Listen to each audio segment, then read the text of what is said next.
Ito na nga ang part 2 ng Pesa na Snuroke. Kasama ko ang batang limot with the gang-gang. This time, kasama na namin si Taido. And the wonder pets ng limot. Oh, diba?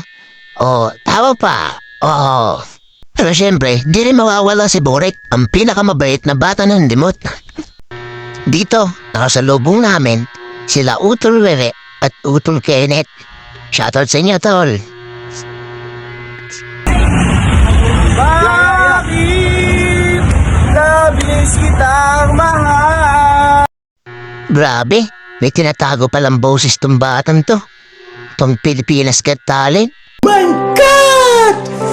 Wow! At ayun na nga, nakapasok na rin kami sa aming pupuntahan. Mga minions! Mga minions! Andito kami yun sa Danggi! At nagsimula na atakin ng kakulitan ng batang to. Paano tayo pag single walang pagbibigyan? Pag single, huwag na lang palatin nyo po. Walang bawas? Walang bawas po. Paano masabi? Dito, nag-stop over muna kami kasi medyo nalayo ang iba naming kasama. Pero bigla akong miminahal dito, si Kagawad. Uy, Kagawad, kaway-kaway ka naman dyan.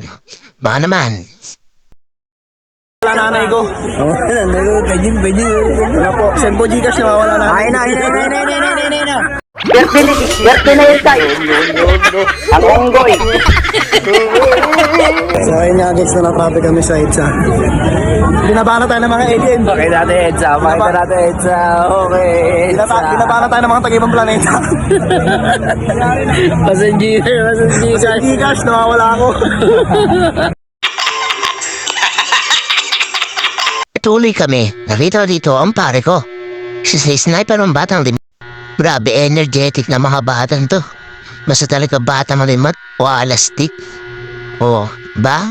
Walang kupa sa mga bat. At nandal sa kakulitan nila, biglang nagutom. Buti na lang talaga, meron kami kasamang manager. Ang aming ate Gen. Shot. Ay mga kaminan, guys, kinagang guys.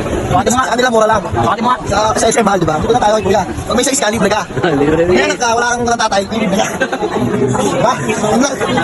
At dito ko na natin natapos ang video nito.